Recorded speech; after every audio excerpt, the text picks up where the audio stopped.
नमस्कार दोस्तों, स्वागत है आपका हमारे YouTube channel we are tech support में। दोस्तों आज बात करने वाला हूँ एमपी स्टेट आयुष काउंसलिंग 2025 की।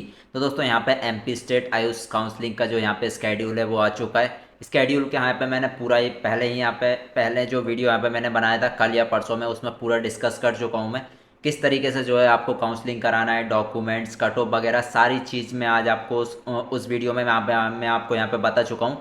आज यहाँ पे मैं बात करने वाला हूँ आपकी जो रूल बुक आई है उसमें अमेंडमेंट जो हुए, कुछ चेंजेस जो हुए हैं इस बार जो आपको यहाँ पे नया देखने को मिलेगा, कुछ काउंसलिंग में कुछ चेंजेस हुए हैं उसके बारे में यहाँ पे बात करने वाला हूँ।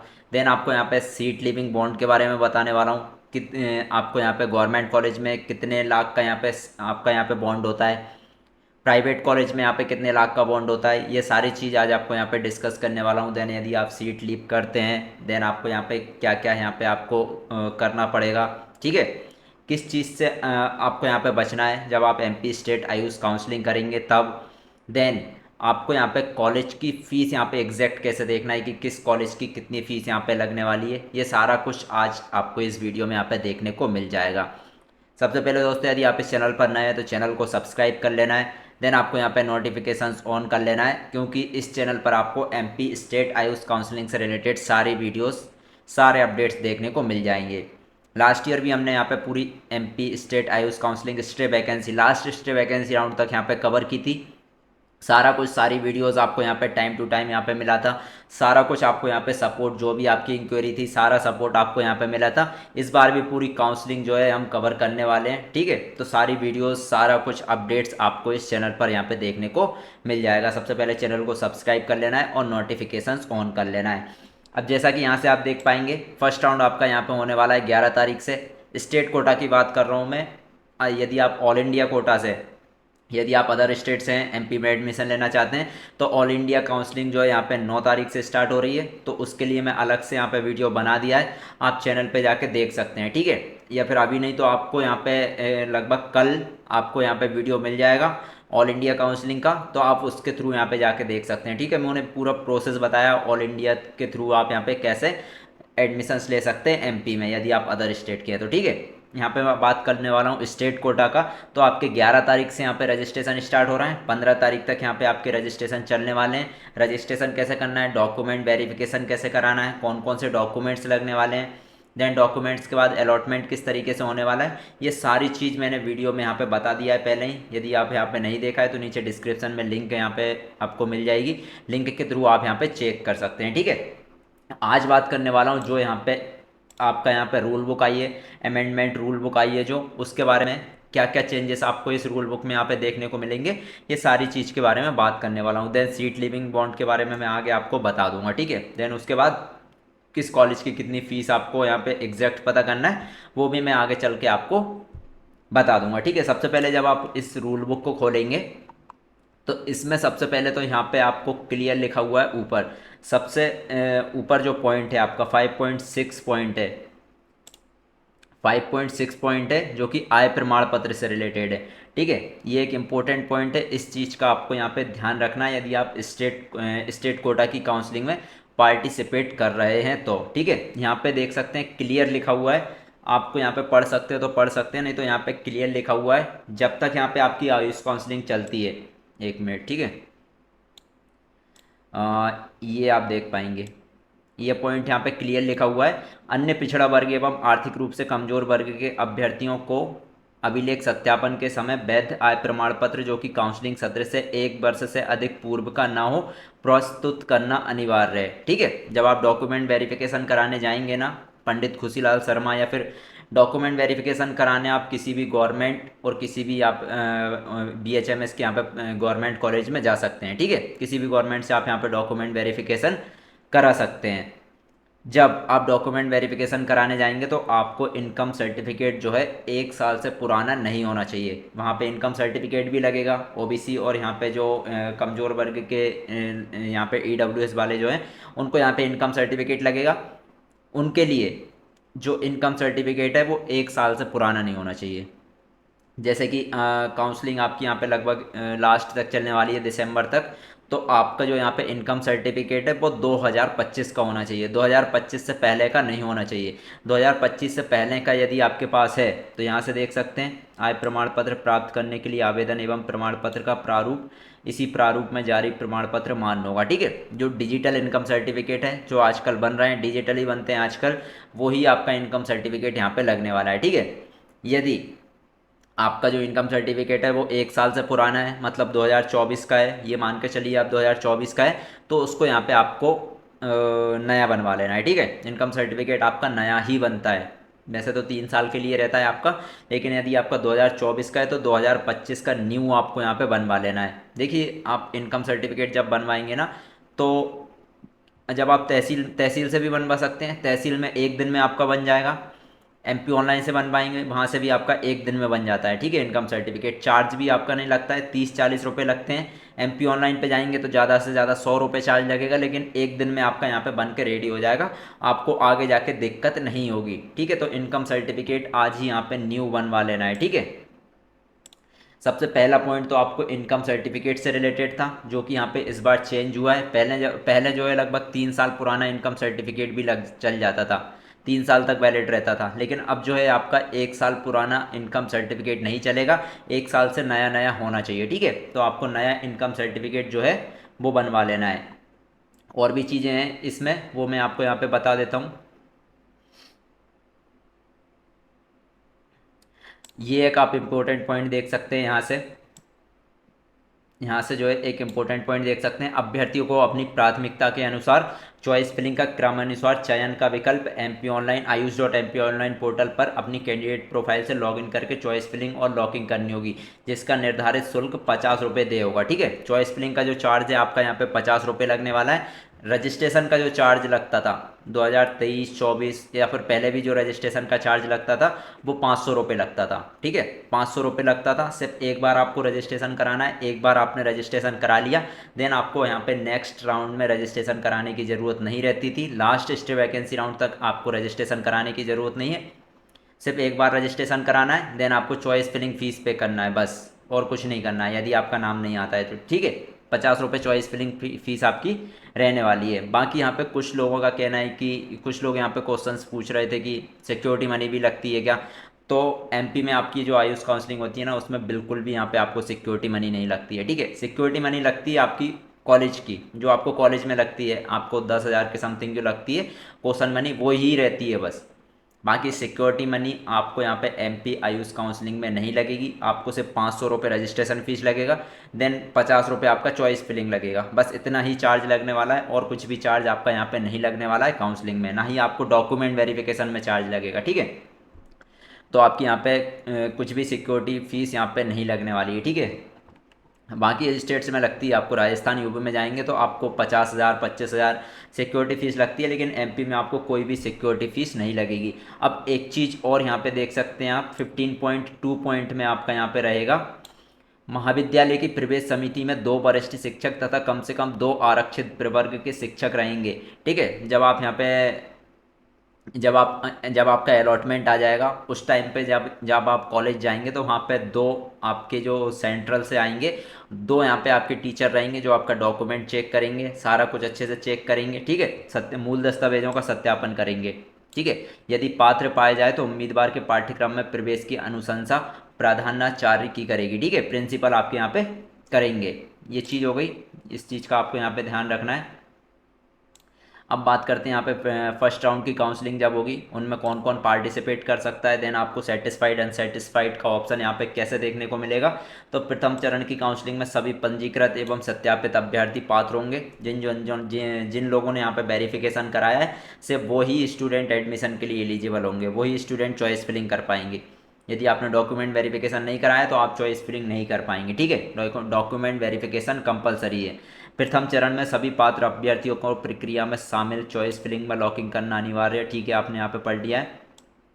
अब ये चीज़ आप यहाँ पे देख सकते हैं, आवंटन परिणाम के पश्चात जब आपका अलॉटमेंट लेटर आ जाएगा तो आपके पास 2 ऑप्शंस रहेंगे। ठीक है, आपके पास 2 ऑप्शंस रहेंगे, एक तो सेटिस्फाइड रहेगा और एक रहेगा ऑप्ट फॉर अपग्रेडेशन। ये इन दोनों में से आपको एक पे क्लिक करना पड़ेगा, तभी जो है आपका अलॉटमेंट लेटर डाउनलोड होगा। अभी ये चीज़ क्या है, सेटिस्फाइड पे यदि आपने कर दिया, सेटिस्फाइड पे क्लिक करके आपने अलॉटमेंट लेटर डाउनलोड कर लिया, मतलब आप इस जो आपको जो कॉलेज मिला है आप वो ही कॉलेज लेना चाहते हैं, आप नेक्स्ट राउंड में पार्टिसिपेट नहीं करना चाहते हैं, ठीक है, इसका मतलब ये है। देन यदि आपने ऑप्ट फॉर अपग्रेडेशन पे करके अलॉटमेंट लेटर डाउनलोड कर दिया, तो मतलब आप इस सीट को सेव रखना चाहते हैं। देन आप क्या करना चाहते हैं, सेकेंड राउंड में आप बेटर चॉइस फिलिंग करना चाहते हैं, ठीक है, सेकेंड राउंड में आप अपग्रेडेशन के लिए जाना चाहते हैं। यदि आपने ऑप्ट फॉर अपग्रेडेशन कर दिया, मतलब आपको सेकेंड राउंड में चॉइस फिलिंग करना पड़ेगा। सेकेंड राउंड में चॉइस फिलिंग इंपॉर्टेंट है, क्योंकि फर्स्ट राउंड में जो कॉलेज आपको मिला है, सेकेंड राउंड में यदि आपने चॉइस फिलिंग में उससे भी बेकार कॉलेज डाल दिया, तो आपको फर्स्ट राउंड की सीट कैंसिल हो जाएगी। सेकेंड राउंड में जो सीट आपको अलॉट हुई है वो आपको लेना पड़ेगा या फिर अपग्रेड करना पड़ेगा थर्ड राउंड में, ठीक है। तो सेकेंड राउंड में चॉइस फिलिंग इंपॉर्टेंट है यदि आप अपग्रेड कर रहे हैं तो। जो कॉलेज आपको फर्स्ट राउंड में मिला है, सेकेंड राउंड में उससे बेटर कॉलेज जो आप चाहते हैं वो ही सिर्फ डालना है, बाकी अदर फालतू कॉलेजेस आपको नहीं डालना है, ठीक है। ये चीज़ आपकी यहाँ पे रहने वाली है, तो ये चीज़ आप यहाँ पे देख सकते हैं। सेकेंड राउंड में आपको कॉलेज मिल गया तो फर्स्ट राउंड की सीट ऑटोमेटिक कैंसिल हो जाएगी, ठीक है। देन आप फर्स्ट राउंड सीट वाली सीट में आप एडमिशन्स नहीं ले सकते हैं। यदि सेकेंड राउंड में आपको यहाँ पे कॉलेज नहीं मिलता है, तो आप थर्ड राउंड में चॉइस फिलिंग कर सकते हैं, या फिर थर्ड राउंड के लिए अपग्रेड कर सकते हैं, या फिर आप फर्स्ट राउंड में जो आपको कॉलेज मिला है उसमें जाके एडमिशन ले सकते हैं। फर्स्ट राउंड वाली सीट आपकी सेफ रहेगी, कोई भी दिक्कत वाली बात यहाँ पे नहीं होने वाली है, ठीक है। यहाँ पे और क्लियर लिखा हुआ है, देख सकते हैं। जिन लोगों ने यहाँ पे सेटिस्फाइड का ऑप्शन दिया है, ठीक है, जिन लोगों ने यहाँ पे सेटिस्फाइड कर दिया उनको कॉलेज में जाके डॉक्यूमेंट वेरिफिकेशन करा के एडमिशन ले लेना है। देन जिन लोगों ने अपग्रेडेशन के लिए किया है, जो लोग अपग्रेडेशन के लिए करेंगे, सेकेंड राउंड में अपग्रेडेशन के लिए जो लोग करेंगे, उनको फर्स्ट राउंड में जो कॉलेज मिला है उसमें जाने की ज़रूरत नहीं है। आपको सिर्फ online he opt for upgradation पे क्लिक कर देना है, आपको फर्स्ट राउंड का जो कॉलेज है वो सेफ रहेगा, ठीक है। आपको कॉलेज जाके डॉक्यूमेंट वेरिफिकेशन कराने की ज़रूरत नहीं है यदि आप अपग्रेड कर रहे हैं तो, ठीक है। ये चीज़ इंपॉर्टेंट है, इस चीज़ का आपको ध्यान रखना है, ठीक है। देन नीचे आएंगे, सेकेंड राउंड का भी यहाँ पे काफ़ी इंपॉर्टेंट है। सेकेंड राउंड में जिन लोगों को फर्स्ट राउंड में यहाँ पे नहीं मिला है कॉलेज, जिन लोगों को फर्स्ट राउंड में देख सकते हैं, जिन लोगों को यहाँ पे फर्स्ट राउंड में कॉलेज नहीं मिला है, सेकेंड राउंड में उनको सिर्फ चॉइस फिलिंग करना पड़ेगा, रजिस्ट्रेशन करने की ज़रूरत नहीं है। देन फर्स्ट राउंड में जिन लोगों ने ऑप्ट फॉर अपग्रेडेशन पे क्लिक किया है, मतलब वो अपग्रेड के लिए जा रहे हैं, उनको चॉइस फिलिंग करना पड़ेगा, ठीक है। फर्स्ट राउंड में जिन लोगों को सीट मिली थी वो फ्री एग्जिट भी हो सकते हैं, जिन लोगों को सीट मिली थी वो फ्री एग्जिट भी हो सकते हैं, ठीक है, कोई दिक्कत वाली बात नहीं है। फर्स्ट और सेकेंड राउंड तक आप फ्री एग्जिट हो सकते हैं, कोई भी दिक्कत वाली बात नहीं है। यदि आपको जो कॉलेज मिली है उसको सिंपल सा छोड़ दो, ना तो सेटिस्फाइड करो, ना ही आप अपग्रेड करो, आप फ्री एग्जिट हो जाएंगे, कोई दिक्कत वाली बात नहीं है। लेकिन सेकेंड राउंड में आपको यहाँ पे चॉइस फिलिंग फिर से करना पड़ेगा, ठीक है, सेकेंड राउंड में आपको चॉइस फिलिंग फिर से करना पड़ेगा। यदि आप अपग्रेड कर रहे हैं तो अभी आपको यहाँ पे सेकेंड राउंड में चॉइस फिलिंग करना ही पड़ेगा। तो सेकेंड राउंड में आप यहाँ पे पार्टिसिपेट कर सकते हैं, कोई भी दिक्कत वाली बात नहीं है। ऐसे कि आप फ्री एग्जिट हो गए तो सेकेंड में पार्टिसिपेट कर पाएंगे या फिर नहीं, आप पार्टिसिपेट कर सकते हैं, कोई दिक्कत वाली बात नहीं है। लेकिन थर्ड राउंड आपके लिए इंपॉर्टेंट रहने वाला है। थर्ड राउंड में क्या है, थर्ड राउंड आपके लिए इंपॉर्टेंट रहने वाला है। प्रथम एवं द्वितीय चरण में प्रवेशित अभ्यर्थियों के अतिरिक्त शेष सभी पंजीकृत तथा सत्यापित एवं नवीन पंजीकृत तथा सत्यापित अभ्यर्थी प्रवेश हेतु पात्र होंगे। सभी पात्र तथा तृतीय चरण के अपग्रेडेशन विकल्प देने वाले समझ कर नवीन चॉइस फिलिंग व लॉकिंग करना होगा। सेकेंड राउंड में जिन लोगों को सीट नहीं मिली है या फिर जिनको मिली है उन्होंने अपग्रेड के लिए किया है, वो यहाँ पे थर्ड राउंड में एलिजिबल है, थर्ड राउंड में पार्टिसिपेट कर सकते हैं, कोई दिक्कत वाली बात नहीं है, ठीक है। अभ्यर्थी को थर्ड राउंड में आप अपग्रेड के लिए नहीं कर सकते हैं। जैसे कि थर्ड राउंड में आपका अपग्रेड हुआ या फिर नहीं हुआ, आपको यहाँ पे सीट लेना पड़ेगा। लेकिन यदि आपका आपने थर्ड राउंड में ही पार्टिसिपेट किया, थर्ड राउंड में ही आप अपग्रेड के लिए थर्ड राउंड में ही आप अपग्रेड के लिए जाना चाहते हैं तो आप नहीं जा पाएंगे, ठीक है। थर्ड राउंड में जिन लोगों को सीट मिल जाएगी उनको सीट यहाँ पे लेना पड़ेगा।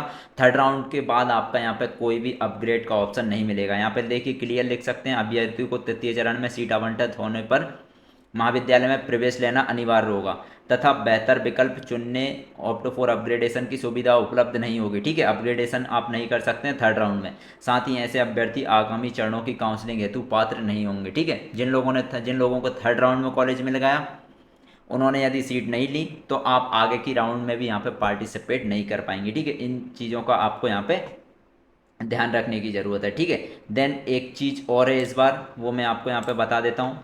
Stay vacancy round, stay vacancy round काफ़ी इंपॉर्टेंट होने वाला है, ठीक है। स्टे वैकेंसी राउंड में यहाँ से देख सकते हैं आप, उपरोक्त मेरिट सूची के आधार पर पात्र अभ्यर्थियों को केंद्रीकृत काउंसलिंग प्रवेश प्रक्रिया के माध्यम से पंडित खुशीलाल शर्मा स्वशासी आयुर्वेदिक महाविद्यालय भोपाल मध्य प्रदेश में उपस्थित होकर मेरिट क्रम अनुसार इस बार जो है आपको स्टे वैकेंसी राउंड में, इस बार जो है आपको स्टे वैकेंसी राउंड में आपको कॉलेज से यहाँ पे अलॉटमेंट नहीं होगा। स्टे वैकेंसी राउंड में इस बार आपको यहाँ पे Pandit Khushilal Sharma government hospital Ayurveda hospital जाना पड़ेगा, वहीं से आपका यहाँ पे एडमिशन्स होने वाला है। इस बार यहाँ पे डायरेक्ट कॉलेज से आप यहाँ पे एडमिशन्स नहीं ले पाएंगे।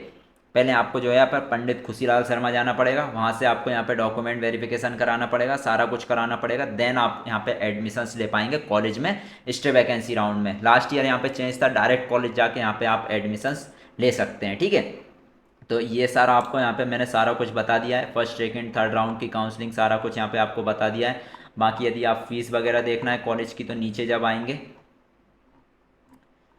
यहाँ से देख सकते हैं, नीचे जब आएंगे तो आप यहाँ पे कॉलेज की फ़ीस देख सकते हैं। गवर्नमेंट कॉलेज की शिक्षण शुल्क, स्टूडेंट फंड, देन सुरक्षा निधि, ठीक है। ये सिक्योरिटी फीस है आपकी, रिफंडेबल है, ये बाद में लगती है, आपकी काउंसलिंग में नहीं लगती है, ठीक है। शैक्षणिक यात्रा छात्रावास सुरक्षा, ये सारा कुछ आपको यहाँ पे देखने को मिल जाएगा। आयुर्वेद होम्योपैथी यूनानी की सारी कुछ फीस यहाँ पे लिखी हुई है, आप अच्छे से यहाँ पे पढ़ सकते हैं, फीस स्क्रीनशॉट लेके पढ़ सकते हैं। देन नीचे यहाँ पे प्रारूप हैं, जब आप यहाँ पे डॉक्यूमेंट वेरिफिकेशन कराने जाएंगे तो आपको ये फॉर्म भर के यहाँ पे आपके साइन वगैरह करके आपको यहाँ पे सबमिट कराना पड़ेगा, आपके डॉक्यूमेंट वेरिफिकेशन कराना पड़ेगा, ठीक है। ये फॉर्म आपके यहाँ पे, ये जो फॉर्म है आपके यहाँ पे इनकम सर्टिफिकेट डोमिसाइल सर्टिफिकेट के हैं, आपके पास नहीं है तो ये फॉर्म भर के आपको यहाँ पे प्राधिकृत अधिकारी से सील साइन करवा के आप दे सकते हैं, यदि आपके पास डोमिसाइल नो इनकम या फिर कास्ट सर्टिफिकेट वगैरह नहीं है तो। यदि आपके पास है तो ये फॉर्म भरने की ज़रूरत नहीं है, कोई भी दिक्कत आपको यहाँ पे नहीं होने वाली है, ठीक है। अब यहाँ पे बात करते हैं सीट लीविंग बॉन्ड की, ठीक है। तो दोस्तों यदि आप गवर्नमेंट कॉलेज में एडमिशन लेते हैं, यदि आपको गवर्नमेंट कॉलेज में एडमिशन मिलता है, यदि आपको गवर्नमेंट कॉलेज में एडमिशन मिलता है, आपको यहाँ पे सीट लीविंग बॉन्ड यहाँ पे भरवाया जाएगा। कितने लाख का? 2 लाख का, ठीक है। गवर्नमेंट कॉलेज में आपको 2 लाख का यहाँ पे सीट लिविंग बॉन्ड भराया जाएगा। लेकिन इम्पोर्टेंट चीज़ ये है कि आप यदि सीट लीव करते हैं, यदि आप सीट लीव करते हैं तो आपको यहाँ पे अगले 3 साल तक आपको यहाँ पे गवर्नमेंट कॉलेज नहीं मिलेगा, ना ही आप काउंसलिंग में पार्टिसिपेट कर पाएंगे, ठीक है। आपके जो डॉक्यूमेंट्स होंगे वो वहाँ पे कॉलेज में जमा होंगे, लेकिन आप जो है काउंसलिंग में, ना तो काउंसलिंग में पार्टिसिपेट कर पाएंगे, ना ही आप किसी भी स्टेट की किसी भी काउंसलिंग में यहाँ पे एडमिशन्स ले पाएंगे, यदि आपने यहाँ पे गवर्नमेंट कॉलेज की सीट लीव कर दी है तो, ठीक है। 2 लाख रुपए का आपका बॉन्ड होता है, सीट लीविंग बॉन्ड। देन ये वहीं पे यदि प्राइवेट कॉलेज की बात करें तो प्राइवेट कॉलेज का आपका यहाँ पे ज़्यादा होता है। प्राइवेट कॉलेज में आपको फ़ीस जो AFRC की फ़ीस है उसके अकॉर्डिंग आपका यहाँ पे होता है। अलग अलग कॉलेज में अलग अलग आपको यहाँ पे सीट लिविंग बॉन्ड देखने को मिलेगा, ठीक है। किसी कॉलेज में आपको 10 लाख का यहाँ पे सीट लिविंग बॉन्ड देखने को मिलेगा, किसी में 12 लाख का। जो फीस रहती है ट्यूशन फीस, उस अकॉर्डिंग आपका यहाँ पे seat living bond private colleges में देखने को मिलेगा। आप यदि सेपरेट आप जिस प्राइवेट कॉलेज का सीट लिविंग बॉन्ड का जानना चाहते हैं वो आप यहाँ पे कमेंट्स में टाइप कर सकते हैं, मैं आपको यहाँ पे कंफर्म बता दूंगा जिस कॉलेज का आप यहाँ पे जानना चाहते हैं, ठीक है। प्राइवेट कॉलेजेस का अलग अलग जो है आपका यहाँ पे सीट लिविंग बॉन्ड होता है। बाकी बात करता हूँ यहाँ पे मैं, फ़ीस आपको यहाँ पे कैसे चेक करना है, किस कॉलेज की कितनी फ़ीस है, ट्यूशन फीस की यहाँ पे मैं बात कर रहा हूँ, ठीक है। किस कॉलेज की कितनी ट्यूशन फीस है वो कैसे चेक करना है, तो वो आप यहाँ पे AFRCMP.org पे जाकर चेक कर सकते हैं, ठीक है। सिंपल आपको यहाँ पे गूगल पे लिख देना है AFRCMP, टाइप करेंगे पहली वेबसाइट ही खुल के आएगी AFRCMP.org, इसको खोल लेना है। आप जैसे ही इसको खोलेंगे इस इंटरफेस में आ जाएंगे। इस इंटरफेस में आने के बाद आपको ऊपर एक ऑप्शन मिल जाएगा फीस इन्फॉर्मेशन। फ़ी इन्फॉर्मेशन पे आपको यहाँ पे क्लिक कर देना है। वेबसाइट थोड़ी स्लो चलती है तो थोड़ा वेट करके ही करना है। फ़ी इन्फॉर्मेशन पे जब आप जाएंगे तो medical and paramedical education select कर लेना है। यहाँ पे आपको BA MS BHMS कोई सा भी कॉलेज जिस कोर्स की आप जानना चाहते हैं फ़ीस वो सिलेक्ट कर लेना है। ईयर सेलेक्ट कर लेना है 2025-26। आप यहाँ पे डिस्ट्रिक्ट सेलेक्ट कर सकते हैं, कौन से डिस्ट्रिक्ट के कॉलेज का आप पता करना चाहते हैं। देन शो पे आपको क्लिक कर देना है। जैसे ही शो पे क्लिक करेंगे जितने भी यहाँ पे कॉलेजेस हैं सारे आपके सामने शो हो जाएंगे। उनकी फ़ीस वगैरह यहाँ से देख सकते हैं आप, ट्यूशन फीस यहाँ पे शो हो जाएगी। इतनी ही फीस आपको यहाँ पे ट्यूशन फीस, सिर्फ ट्यूशन फीस की मैं बात कर रहा हूँ, ठीक है। ट्यूशन फीस इतनी आपको यहाँ पे लगने वाली है, ठीक है। तो ये फीस रहने वाली है आपकी ट्यूशन फीस। इस तरीके से जो है आप यहाँ पे किसी भी डिस्ट्रिक्ट के कॉलेज का जो है यहाँ पे ट्यूशन फीस पता कर सकते हैं, ठीक है। ट्यूशन फीस का यहाँ पे मैंने बता दिया है आपको। कट ऑफ का यहाँ पे मैं फिर से आपको यहाँ पे बता देता हूँ।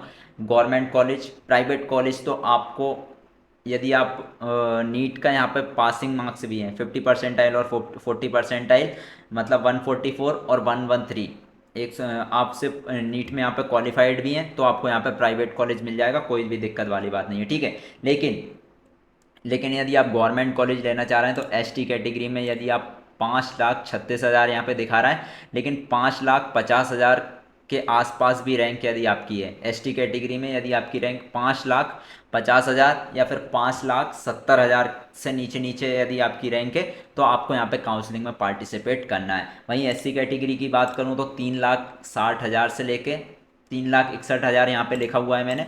लेकिन यदि आपकी रैंक जो है ऑल इंडिया रैंक 3,70,000 3,80,000 भी है, तब भी आप यहाँ पे काउंसलिंग में पार्टिसिपेट कर सकते हैं, गवर्नमेंट कॉलेज के चांस से आपको मिल जाए। ओबीसी कैटेगरी में 1,83,000 दिखा रहा है, लेकिन 1,90,000 रैंक के आसपास यदि आपकी है तो आपको गवर्नमेंट कॉलेज यहाँ पे मिल सकता है, आपको यहाँ पे काउंसलिंग में पार्टिसिपेट करना है। वहीं पे जनरल कैटेगरी की बात करूं तो यहाँ पे देख सकते हैं 1,77,485। ईडब्ल्यूएस की बात करूं तो 1,76,432 यदि आपकी यहाँ पे रैंक दिखा रहा है, लेकिन 1,80,000 भी है तो आपको यहाँ पे काउंसलिंग में पार्टिसिपेट करना है। आपके चांस है कि आपको थर्ड राउंड तक यहाँ पे गवर्नमेंट कॉलेज मिल जाए, क्योंकि ऑलमोस्ट जो सीट है वो सेकेंड राउंड तक यहाँ पे फिल हो जाती है। कुछ सीट्स बचती हैं, लगभग 10-10, 8-8, 10-10, 12-12 सीट्स बचती हैं, जो थर्ड राउंड में आप यहाँ पे पार्टिसिपेट करेंगे तो हो सकता है चांस आपको यहाँ पे मिल जाए। लेकिन इस रैंक के आसपास यदि आपकी है तो आपको कंफर्म है यहाँ पे गवर्नमेंट कॉलेज मिल जाएगा सेकंड या फिर थर्ड राउंड तक, ठीक है। बाकी प्राइवेट कॉलेज आपको आपके कट ऑफ के अकॉर्डिंग मिल जाएगा, कोई भी दिक्कत वाली बात नहीं है, ठीक है। सारा कुछ मैंने आपको यहाँ पे बता दिया है, जो रूल बुक थी उसमें भी सारा कुछ समझा दिया है। सीट लिविंग बॉन्ड के बारे में यहाँ पे बता दिया है। सिक्योरिटी मनी यहाँ पे एमपी में नहीं लगती है, कोई भी दिक्कत वाली बात नहीं है, आप काउंसलिंग में पार्टिसिपेट कर सकते हैं। काउंसलिंग स्टार्ट होने वाली है आपकी 11 तारीख से। जैसे ही काउंसलिंग स्टार्ट होगी 11 तारीख को ही आपको यहाँ पे वीडियो मिल जाएगी, रजिस्ट्रेशन कैसे करना है, चॉइस फिलिंग जब स्टार्ट होगा तो चॉइस फिलिंग कैसे करना है वो मैं बता दूंगा। डॉक्यूमेंट वेरिफिकेशन के लिए क्या क्या लेके जाना है पहले ही बता चुका हूँ मैं। नीचे डिस्क्रिप्शन में आपको वीडियो है, वीडियो जाके यहाँ पे देख सकते हैं, ठीक है।